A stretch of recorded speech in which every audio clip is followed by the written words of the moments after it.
Hey everybody! Today we're going to be talking about ethics in our theories class.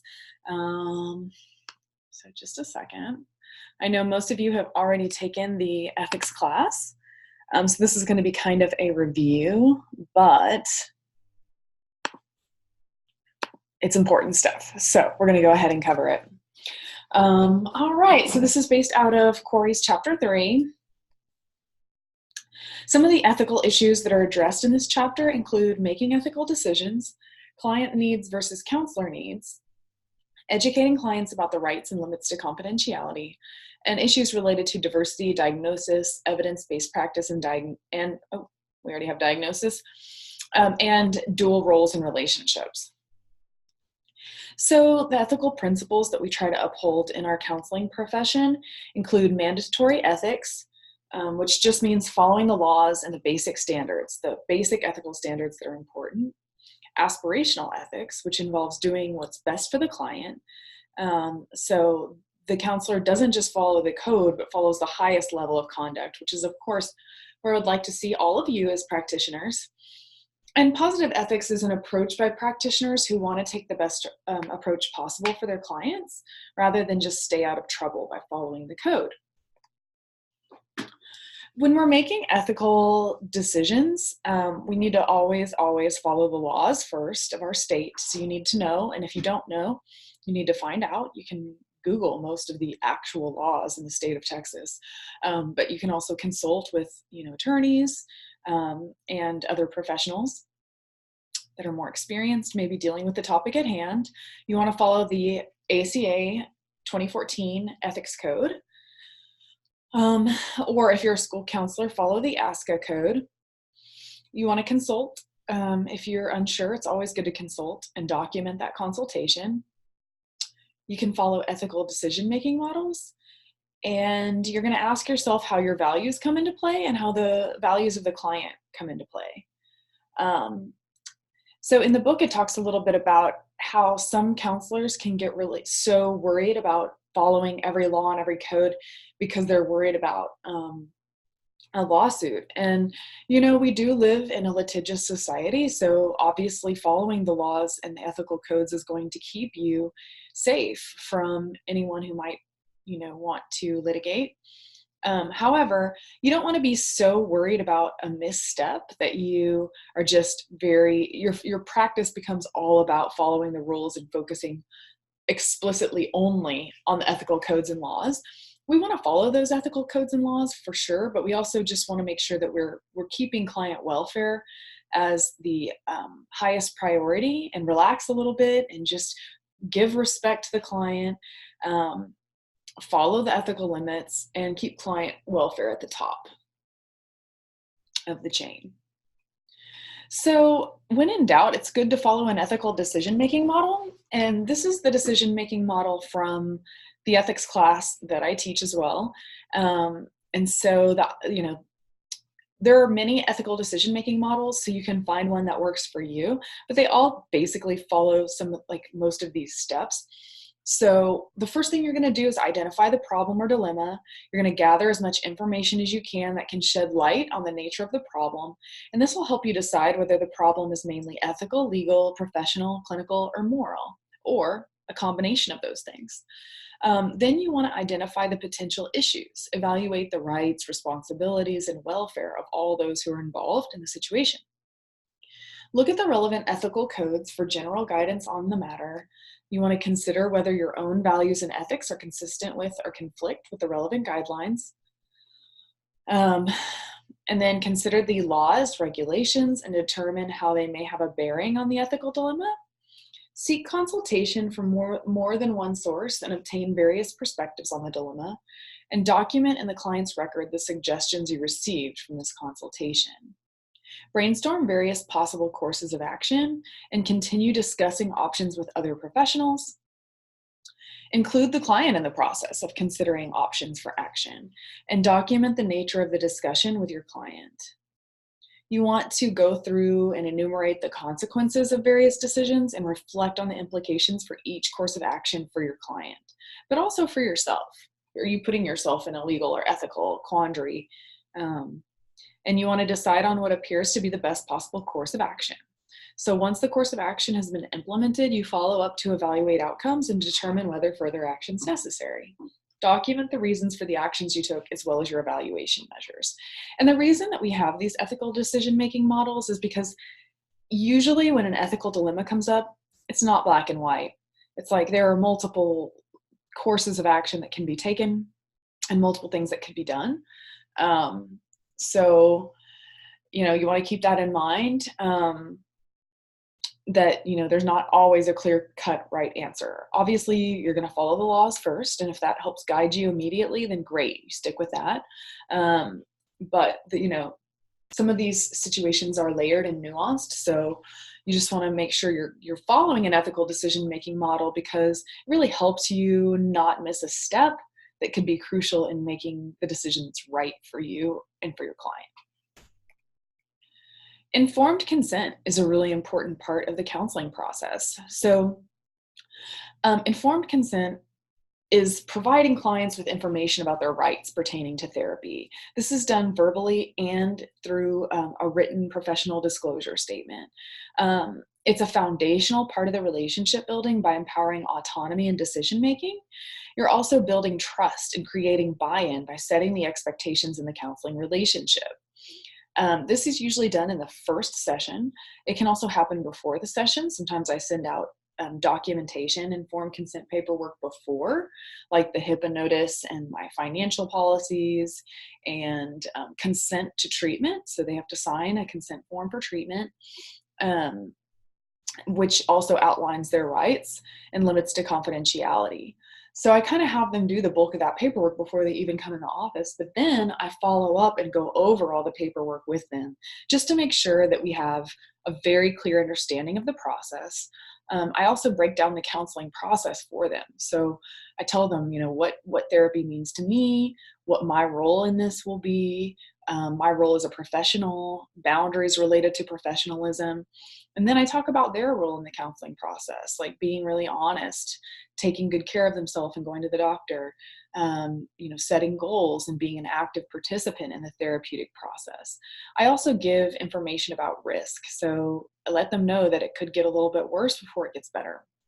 So the consent process includes the general goals of counseling.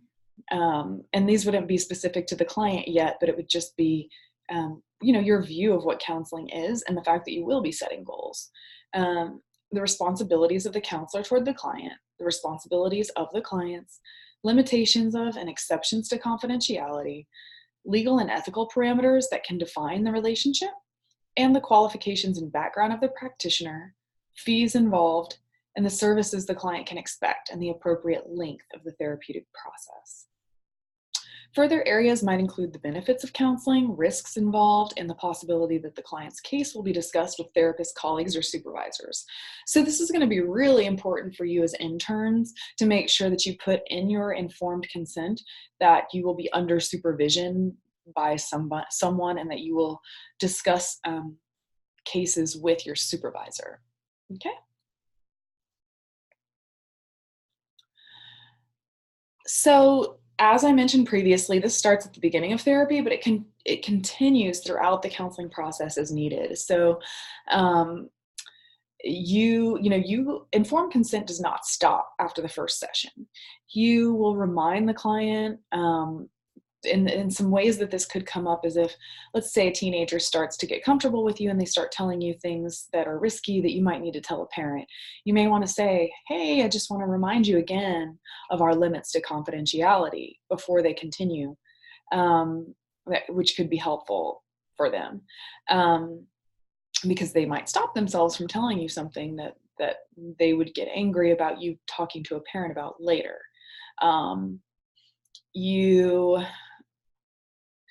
You would also need to continue the informed consent process as it pertains to technology.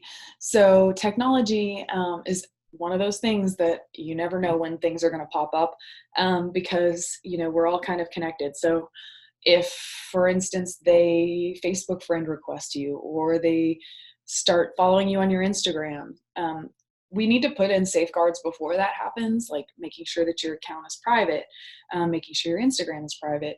And you can outline even in your initial informed consent that you won't be friending or following any of your clients on social media. But just letting people, that might be something that comes up later that you need to inform them about. Okay. Also, if they're wanting you to kind of cross roles and they invite you to a birthday party or wedding, you need to use your best judgment about if and when it would be appropriate to attend an event for your client. There could be some times when it's very therapeutically appropriate to attend a wedding or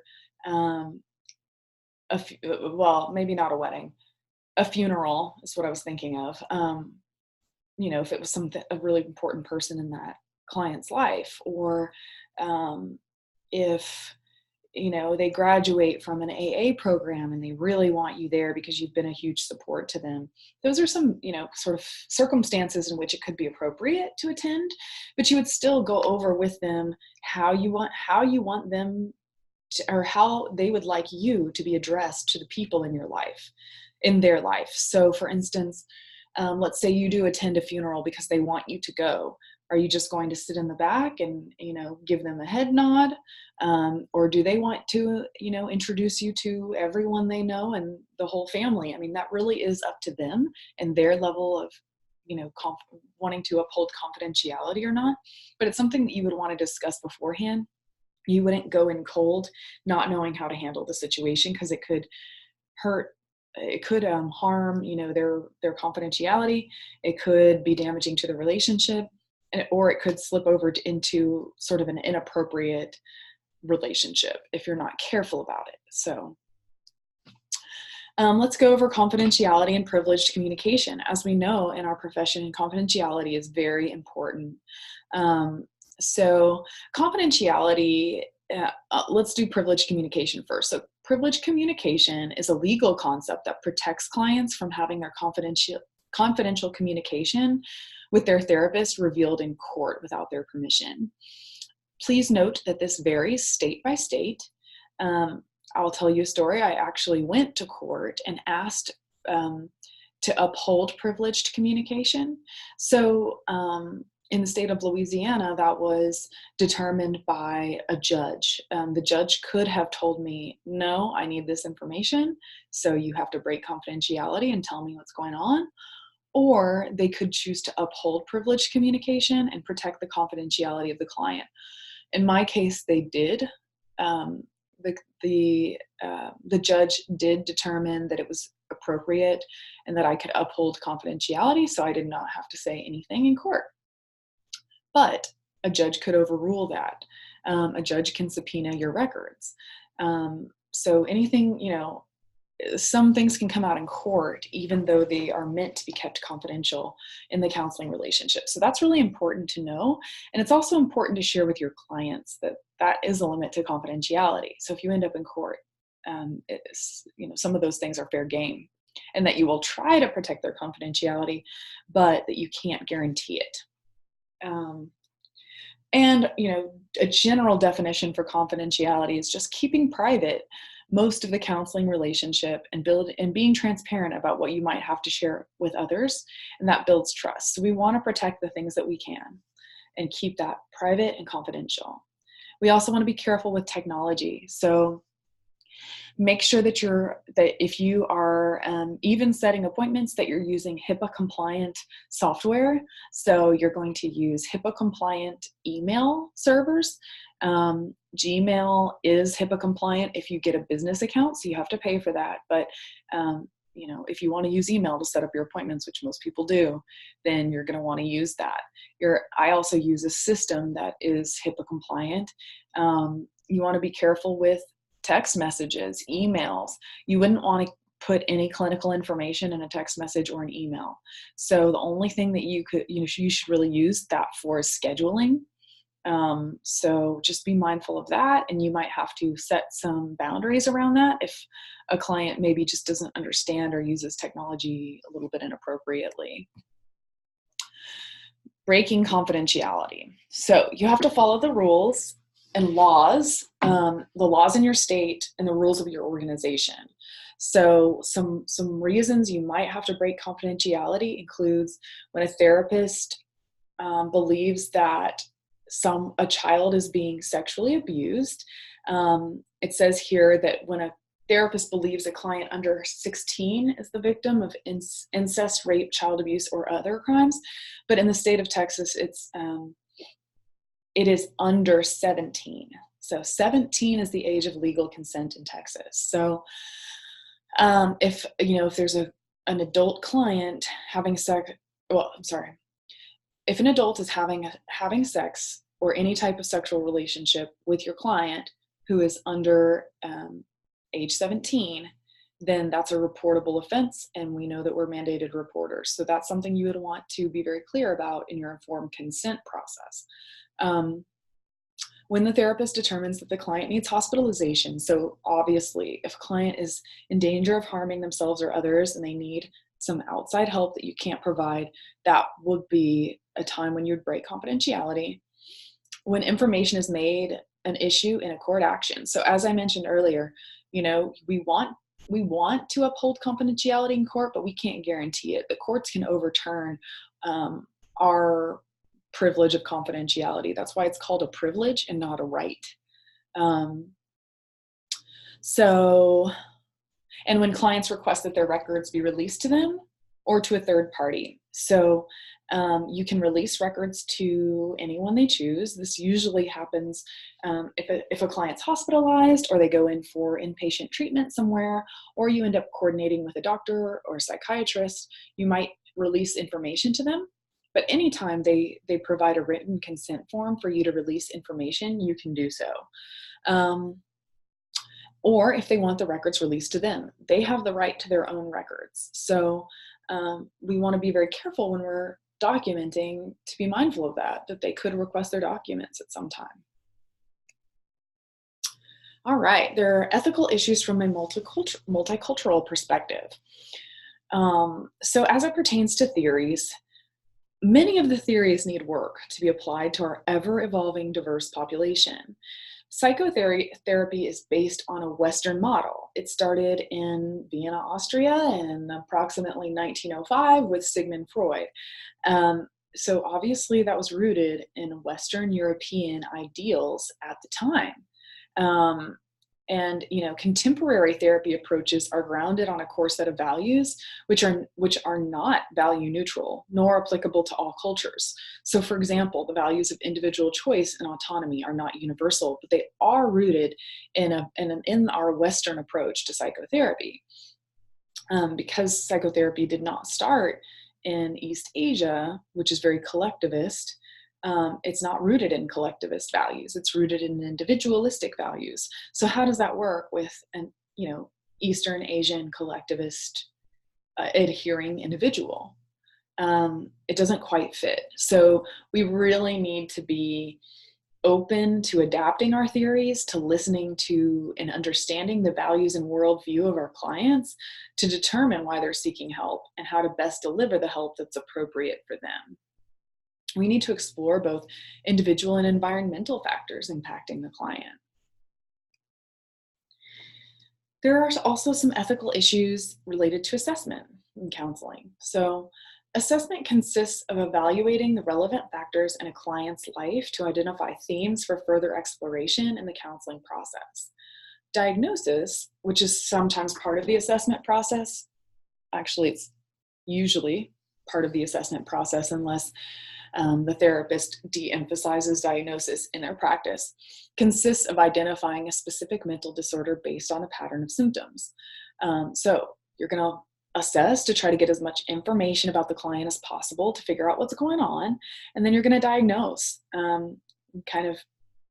which gives you a diagnosis to work from so that you can help the client, best serve the client and treatment plan using evidence-based practices. However, the DSM-5 emphasizes the importance of being aware of unintentional bias and keeping an open mind to the presence of distinctive ethnic and cultural patterns that could influence the diagnostic process. So the DSM-5 is also rooted in Western values, and some of these diagnoses come from definitions that are rooted in those values. And the DSM-5s come a long way, and it really does emphasize the importance of being aware of that bias and understanding culture.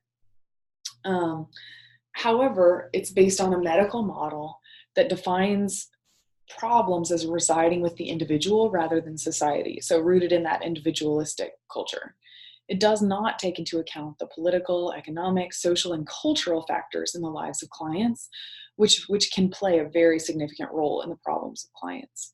So obviously, we know that a child raised with adequate health, lots of nature in their life, decreased screen time, two parents, family support, outside family, extended family support, high socioeconomic status, going to good schools, they're going to have less environmental factors to contend with. They may still struggle with a mental illness or concern, but they have less environmental factors to contend with. Whereas someone who's raised in poverty, who does not have access to fantastic schools, maybe comes from has a single working parent, and not as much access to delicious organic produce that some people have. They might have some environmental factors and traumas that impact their functioning and their development in ways that others do not. So we want to keep that in mind. We also need to keep in mind that what looks abnormal or is unacceptable in one culture may be accepted in another culture. So what looks neurotic or histrionic in one culture could be totally normal in another. So we really need to be mindful of that as well, that not every client's going to fit our Western medical model mold. So we really need to take in all the factors when we're assessing and trying to make a diagnosis for a client.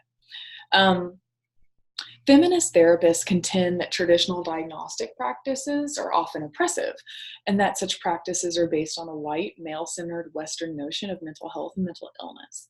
So both feminist and postmodern approaches de-emphasize diagnosis because they believe that diagnoses ignore social context.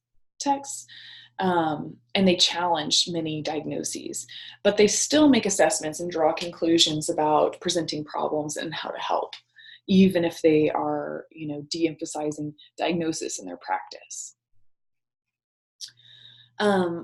So while some therapists don't engage in formal diagnosis, they share insights and goals throughout the therapy process with clients. It can be an issue if they're diagnosing for insurance purposes only or giving arbitrary diagnoses. So it's not just people who de-emphasize diagnosis that could be doing this, but I think it's really important as practitioners, while we do need to provide a diagnosis for insurance purposes, you need to have enough knowledge and awareness of the diagnoses so that you are not you're not just arbitrarily throwing the least stigmatizing label on someone. So that's what some people may do. They might say, oh, well, adjustment disorder across the board because I don't want to label them with bipolar disorder or, a personality disorder because those are a little more stigmatized in society. But it's unethical to provide an inaccurate diagnosis just to avoid the stigma. It also can be unhelpful to your client because if they don't actually know what's going on with them, they may not seek those extra resources or dig into like self-help literature or learn about their diagnosis if they don't have an accurate one. So that's something to be mindful of. So it's essential to assess the whole person. That means assessing dimensions of mind, body, and spirit. Therapists need to take into account the biological processes, as well as underlying factors of psychological symptoms, and work closely with physicians. So holistic approaches are essential. You can be missing something major if you don't ask about how are you eating, how are you sleeping, what are your exercise patterns looking like, who are your support systems. Who do you go to when you need help? What are your coping skills? Who are your friends? What are they like? All those things are important because it shows you a more complete picture of how a person lives their life. And, we want to know about their culture. We want to know about their family. We want to know about their spirituality and their religious practices. All those things influence the counseling process. And their values can be instrumental resources in the search for solutions to their problems. And spiritual and religious values often illuminate client concerns. So we just really want to know the whole picture when we're assessing and diagnosing. We also want to follow evidence-based practices. So the integration of the best available research with clinical expertise in the context of patient characteristics, culture, and preferences. So you're going to look at the research on how to treat someone with an eating disorder, or a child with oppositional defiant disorder, or a person struggling with major depressive disorder. Use the tools that are available to you out there. We're not just going to go blindly and go, I think they need this because my values state that this is what they need. Or I'm intuiting this. Okay, intuition's great. We want to use that. But then we also want to back up our own tuition and things we think might work with the research. So there is a real shift in the profession from using a strictly theoretical approach to using approaches based in research that are specific to the diagnosis or presenting problem. Research studies empirically analyze the most effective and efficient treatments, which then can be widely implemented in clinical practice. One of the downsides, Corey asserts, is that this can be short-sighted, as it leaves out, the person of the therapist, the personality of all involved. And so the idea here being that we don't want to strip ourselves of our theory, our personality, and our culture, as well as the client's culture and personality and what might work for them. But we do want to try to incorporate these in a way that makes sense, so we can kind of utilize evidence-based practices in a way that the client works for the client. If they're not ready to journal or do a diary, then maybe they aren't ready for that. If they aren't ready to practice analyzing their core beliefs and automatic negative thoughts, if they're not quite ready for that, we won't go for that yet. But we can move in that direction if it's something that works for whatever diagnosis they're struggling with. Ethical practitioners also need to manage multiple relationships. So dual relationships are either sexual or non-sexual, and they occur when counselors assume two or more roles simultaneously or sequentially with a client. Some examples of non-sexual dual or multiple relationships are combining the roles of teacher and therapist, or of supervisor and therapist, bartering for goods or therapeutic services, borrowing money from a client, providing therapy to a friend, an employee or a relative, engaging in a social relationship with a client, accepting an expensive gift from a client, or going into a business venture with a client. So all these examples that I just provided, they're not good. Don't do any of these things. The only one on this list that I can think of that could be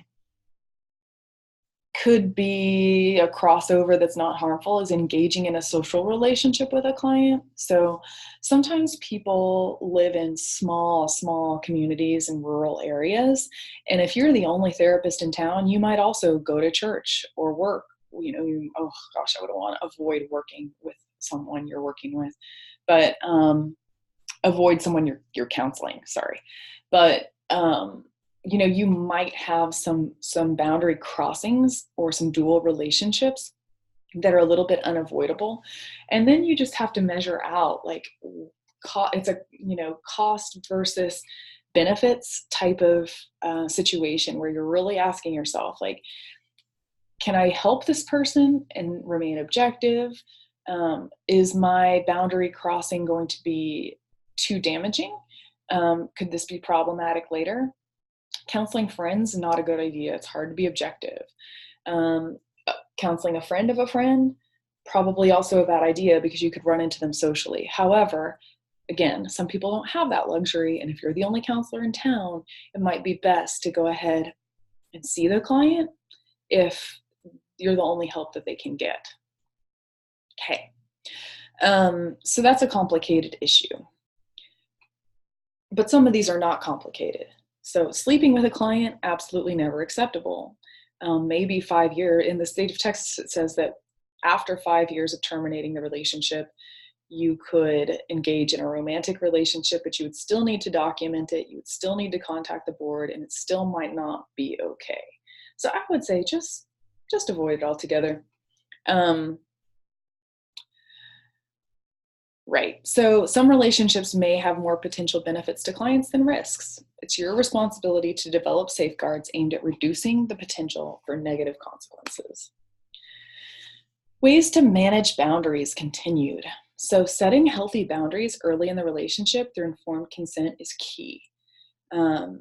So that's even laid out in the professional disclosure statement. So I have a whole section in mine about the relationship and how our relationship is a professional one, and how we may become emotionally connected throughout this process, but I ask that you please do not invite me to your social events.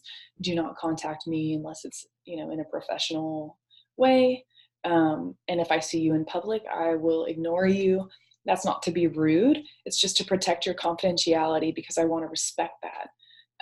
So I have that laid out in the first session, which really sets the tone for how the relationship will unfold. You want to document what you've communicated. So obviously, if it's in your informed consent document at the beginning, then you can have that's signed and it's there. But if you kind of have some of these issues emerge throughout the process, you should probably put it in your notes, like spoke about internet and social media contact today. Set a boundary around becoming Instagram followers. You would put that in your notes. And then you can consult. And if relationships become problematic, work under supervision, consult, and document. And then you want to self-monitor. Like, are you slipping into an unhealthy role? Are you getting lax with your boundaries? So ask yourself, are your needs being met? Are their needs being met? Are both of your needs being met? Because if your needs are being met, because you're engaging in an outside social relationship, that's a sign that you're headed into hot water. And then technology and boundaries. We talked a little bit about that, but we just want to make sure that as things continue to evolve and change, we have adequate security around our accounts. We are not communicating inappropriately through email or messenger or text message. We really want to limit those to setting appointments, and we're just protecting confidentiality all the way around. So in summary, it's important to strive for high ethical standards in practice. If you have an issue that needs to be addressed, it's best to consult. Self-awareness is key. And some of the things that you can ask yourself if you're wondering how things are going is, who has the right to counsel another person? What makes me think I have the right to counsel others? What do I have to offer the people I'm counseling? Am I doing in my life what I'm encouraging my clients to do? Be kind to yourself and open to the questions. Remember, we can bracket our bias and our concerns. The important thing might be to really ask yourself, if you're upholding the highest ethical standards, if you're being authentic and you're living up to the best life that you can. And we all go through hard times, so going through a hard time is not a reason to stop counseling other people. But if you get to a point where you're really, really needing help yourself, you should get it. And if you feel like you're just incapacitated or impaired, it's important to step down at that time, because you're probably not being helpful to others. All right. Awesome. So that's all I have for you on Chapter 3, Ethics. Obviously, you take a whole class on this, so that was kind of just the quick and dirty version, but we just want to make sure that we are doing the best we can to support our clients and uphold the best ethical standards and practices that we can. But that's all I have for you today. I hope you have a good one. Talk to you soon. Bye.